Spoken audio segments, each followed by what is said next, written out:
सबसे पहले तो ये बताइएगा कि ऑलमोस्ट 46 ईयर्स ओल्ड दुश्मनी थी और ये क़यादतें आमने सामने बैठी, 21 hours was enough to deal with this issue और नॉट?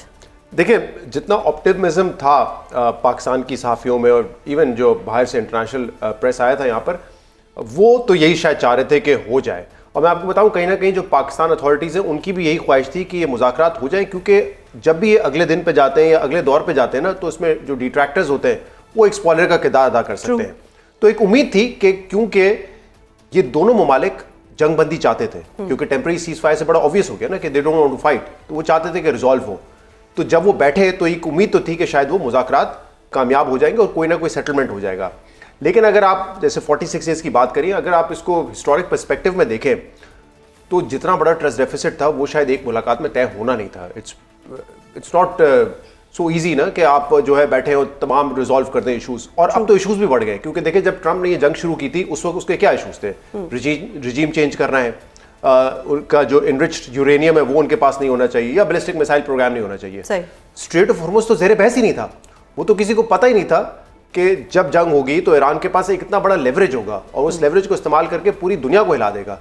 तो वो तो ऑन टेबल था ही नहीं। अब वो सबसे अहम इशू बन गया है कि स्ट्रेट ऑफ हॉर्मुज़ का क्या होगा। ईरान चाहता है वो कंट्रोल करे, और आपने डोनाल्ड ट्रंप के ट्वीट, और अब तो देख ही लिया आपने जो 7 बजे का पाकिस्तान टाइम के हवाले से था कि मैरी टाइम उनका यूएस मैरी टाइम है वो उस पर एक कंट्रोल रखेगी, कोई जहाज़ नहीं आ सकेंगे जो ईरान जाना चाह रहे हैं, या वो जहाज़ बहरी जहाज़ जो कि ईरान से निकलते हैं उनको नहीं एक्सेस दिया जाएगा। तो वो सिलसिला शुरू हो गया है।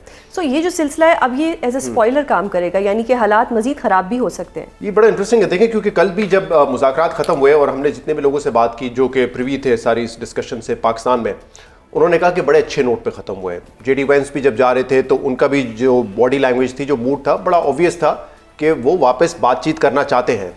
बट आपको ये याद रखना पड़ेगा, जेडी वेंस उन लोगों में शामिल है जिस पर ईरान का भी एतमाद था, जो कि समझे जाते हैं कि एंटी वॉर है, वो बातचीत के जरिए मसला हल करना चाहते हैं। But once he goes back, वो बताते हैं, अगर ये बताएं कि ईरान की तरफ से कोई लचक नहीं थी, कोई फ्लेक्सिबिलिटी वहाँ से नहीं थी, तो ऑब्वियसली जो हॉक्स हैं फिर वो हावी हो जाते हैं, बड़ा कम मार्जिन रह जाता है उन मुज़ाकरात को करने का। तो कल तक मूड तो बड़ा अच्छा था, लेकिन डोनाल्ड ट्रंप ने जो है इसको मजीद एस्केलेट करने का इरादा किया है। वो समझते हैं कि अभी भी प्रेशर डाल के स्ट्रेट ऑफ हॉर्मुज़ पे हम जो है इससे शायद कोई बेहतर डील निकलवा सकते हैं।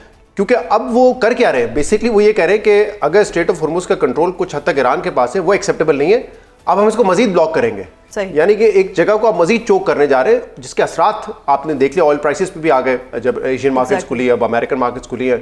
तो ये तो मेरे ख्याल से कोई हल नहीं है। अब ये क्या इसके पीछे कोई, इस मैडनेस के पीछे कोई मेथड है? इट्स वेरी डिफिकल्ट टू से कि कुछ ऐसा। आपने ये कवरेज, मतलब आप वहाँ पर मौजूद थे, आपने सारा कवर किया, प्रॉब्लम कहाँ पर आई? यानी कि वो पॉइंट्स तो ट्रंप ने बता दिए जिन पे इत्तेफाक नहीं हुआ, कुछ ऐसे पॉइंट्स भी थे जिन पे इत्तेफाक हो गया था। क्या उस दौरान अबनाए हॉर्मुज़ को ब्लॉक करने की बात की गई थी यूएस की तरफ से? देखिए, ऑब्वियसली अमेरिका अगर अबनाए हॉर्मुज़ को खोले बगैर, यानी कि जैसे वो 28 फरवरी से पहले था उस स्टेटस पे लाए बगैर निकल जाता है, तो लोग सवाल करेंगे कि रिजीम चेंज आप कर नहीं सके, बैलिस्टिक मिसाइल्स आखिरी दिन तक ईरान मार रहा था, आपने कहा उनका एयर डिफेंस सिस्टम खत्म कर दिया, उन्होंने आपके जहाज भी गिरा दिए, और स्ट्रेट ऑफ हॉर्मुज़ तो किसी के ज़हनो गुमान में भी नहीं था। अब वो भी आप ईरान को देकर आ गए, तो इसका मतलब उनके पास विक्ट्री दिखाने के लिए कुछ नहीं बचता। तो लिहाजा मेरे ख्याल से जो एक मैक्सिमम पोजीशन थी यूएस की, वो ये थी कि अगर अमेरिका इसको कंट्रोल ना करे या कोई और मुल्क कंट्रोल ना करे तो ये बिल्कुल 28 फरवरी से पहले चला जाए। बट ईरान के अपने इशूज़ हैं। ईरान ऑब्वियसली एक तो ये चाहेगा कि जब तक ये बातचीत कोई परमानेंट सीज फायर तक ना जाए, तब तक ईरान जो है स्ट्रेट ऑफ हॉर्मुज़ का लेवरेज अपने हाथ से जाने नहीं देगा। दूसरा, उनको अगर रीबिल्ड करना है तो 2-3 ऑप्शन है उनके पास। एक, जो उनके फ्रीज एसेट्स हैं वो अनफ्रीज हो जाए। एक, उनके पास ये ऑप्शन है कि जो सैंक्शंस लगी हुई थी प्राइमरी सेकेंडरी वो खत्म हो जाए। और तीसरा, ऑब्वियसली वो पैसा कमाना चाहेंगे टोल लेके स्ट्रेट ऑफ हॉर्मुज़ पे, तो ये वो अपने हाथ से जाने नहीं देना चाह रहे। तो वो इनके लिए देखे ना, ये किसी ने नहीं सोचा था कि जंग में इतना बड़ा लेवरेज बन जाएगा। अगर ये स्ट्रेट ऑफ हॉर्मुज़ ना बंद करते तो मेरे ख्याल से ईरान के पास कुछ होता नहीं अमेरिका को टेबल पे लाने के लिए। अब जब सवाल ये इंपॉर्टेंट है कि क्या जो अब ये कर रहे हैं डोनाल्ड ट्रंप, उसका ऑब्जेक्टिव क्या है? जो चीज़ वो बातचीत से नहीं हासिल कर सके, जो चीज़ वो पहले जंग से नहीं कर सके, अब वो क्या स्ट्रेट ऑफ हॉर्मुज़ खुलवा लेंगे?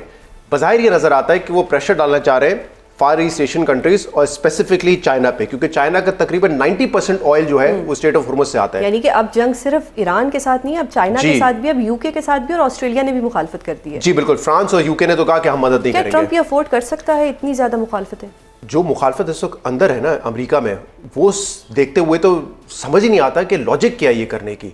और चाइना ये इतना क्रूशल होगा क्योंकि चाइना का तो स्टेटमेंट आ गया कि जो स्ट्रेट ऑफ हॉर्मुज़ है वो ईरान उस पर कंट्रोल रखता है और इसीलिए हमारा उनसे मुआहदा है तो हमारे शिप्स को ना तंग किया जाए, मतलब उनकी आमदो रफ्तार ना रोके।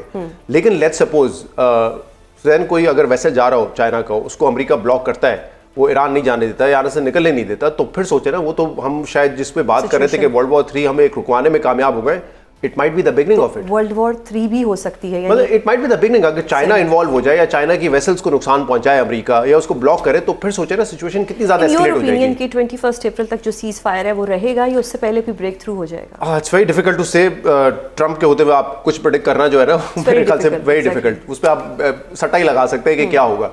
बट कल तक जो अपडेट्स हमारे पास थी, दोनों तरफ से दोनों फरीकैन इस चीज़ पे इत्तेफाक करते थे कि जो इंटैक्ट रहेगा आपका सीज फायर, और बल्कि ये भी इतलात थी कि अगर 21 तारीख तक कोई रिजॉल्व नहीं होता ये इशू, तो फर्दर भी इसको एक्सटेंड किया जा सकता है, एक टेम्परेरी सीज फायर को एक्सटेंड भी किया जा सकता है। तो हो सकता है आप बमबारी तो ना देखें, लेकिन अगर कोई शिप सामने सामने आती है, कोई वहाँ सिचुएशन बिगड़ती है, तो फिर शायद आप दोबारा वही एस्केलेशन देखें। एक और चीज़, साउथ लबनान में आज भी इसराइल ने हमले किए हैं, और दो दिन पहले खबरें आ रही थी कि जब इस लेबनान के वजीर आजम ने इसराइल के वजीर आजम से रब्ता किया तो शायद वो भी बातचीत के लिए तैयार हो गए थे, और शायद मंगल को वो टॉक्स होने थे, कल हो रही है जी। लेकिन अब उससे पहले फिर बमबारी हुई है। अब ये इसराइल के जो अज़ाइम है वो तो आपको पता है हावी अमेरिका पे भी और पूरे मशरिक़ वस्ता पर, तो इसलिए प्रेडिक्ट करना बड़ा मुश्किल है। ये सवाल मेरा सबसे है कि कोई तो इसराइल को काबू करेगा? कोई नहीं कर सकता। देखिए, अमेरिका माइनस अमेरिका तो इसराइल कुछ नहीं कर सकता, लेकिन इसराइल का इन्फ्लुएंस इतना ज्यादा है अमेरिका पे और स्पेशली डोनाल्ड ट्रंप पे, तो वो तो उसके दिफा में हमेशा आता है। लेकिन अब दिफा में नहीं, वो एक एग्रेसर के तौर पे भी जब इसराइल सामने आ रहा है और अपने अज़ाइम इस खत्ते में बड़ा वाजे कर रहा है, क्योंकि देखिए कोई मुल्क हो जहाँ पे गजा हो, सीरिया हो, लेबनान हो, ये वो ममालिक हैं जहाँ पे इसराइल ने अगर एक दफ़ा हमला किया है तो बार बार किया है। तो इसीलिए ईरान पर इस हमले के बाद आपने देखा यहाँ पे भी मल्टीपल टाइम्स हो गया ना, पिछले साल जून में हुआ, एक दफ़ा दोबारा हो गया फरवरी में। तो इसराइल के तो क्लियरली ये लगता है कि मिडल ईस्ट में वो चाहता है कि ज़्यादा से ज़्यादा टेरिटरी गेन करे। अब उसमें उनके रिलीजियस आइडियोलॉजी है, जो भी मकासद है उनके, बट वो तो बड़ा ऑब्वियस है। तो ये शायद ईरान का मामला अगर आज हल भी हो जाए तो ये एक बड़ा सवाल है कि क्या ये मामला मुस्तकिल बुनियाद पर हल हो सकेगा, नहीं हो सकेगा। और इसीलिए जो खलीजी ममालिक है उनकी पोजीशन बड़ी जो है कॉम्प्लेक्स है, खासतौर पर वो जो कि चाहते हैं कि ये जंगबंदी रुके, लेकिन वो जब चाहेंगे कि जंगबंदी रुके तो ऐसी पोजीशन हो कि ईरान उतना ताकतवर ना हो कि उनके लिए एक मसला बना रहे, कांस्टेंट प्रॉब्लम बना रहे। और दूसरा वो ये भी नहीं चाह सकते, हाँ, लेकिन वो ये भी नहीं चाह सकते ना कि ईरान इतना कमजोर हो जाए कि इसराइल की फिर एक मोनोपोली हो जाए इस पूरे खत्ते में। तो उनके लिए सिचुएशन बड़ी कॉम्प्लेक्स है ना। वो ईरान को एक बहुत ताकतवर मुल्क देखना चाहेंगे जिससे उनको खतरा हो, और ये भी नहीं देखना चाहेंगे कि ईरान मुकम्मल तौर पर खत्म हो जाए और इसराइल जो है फिर जो चाहे वो करता रहे इस खत्ते में। क्योंकि आप देखें अब क्या कर रहे हैं इसराइलीज, उनका एक टेम्पलेट जो है ना वो बड़ा कमाल है, नेगेटिव वे में कमाल है। अब वो टर्की के खिलाफ भी एक बयान बनाना शुरू हो गए ना कि वहाँ पे जो रिजीम है, देखें वो किस तरह ज्यादतियाँ करती है, ह्यूमन राइट्स वायलेशन है, फलाना है। उसी किस्म का प्लेटफॉर्म एक टेम्पलेट जो उन्होंने कभी गजा में हमास के खिलाफ इस्तेमाल किया या ईरान के खिलाफ इस्तेमाल किया, दिस इज़ वेरी डेंजरस। तो आई एम श्योर टर्की, सऊदी अरब भी देख रहे होंगे कि अगर ईरान बिल्कुल ही न्यूट्रलाइज हो जाता है तो फिर तो एक इसराइल बहुत बड़ा प्रॉब्लम रहेगा आने वाले सालों में। अच्छा, सऊदी अरब की मेज़बानी में अगर मुज़ाकरात होते हैं, क्योंकि खबरें आ रही हैं कि शायद अगला राउंड जो है वो सऊदीया में हो जाए, क्योंकि ईरानी वज़ीर ख़ारजा और सऊदी वज़ीर ख़ारजा का रब्ता हुआ है, हमारे प्राइम मिनिस्टर साहब भी वहाँ जा रहे हैं। सो यू थिंक कि कोई ना कुछ मतलब कोई पॉजिटिव साइन मिल सकता है?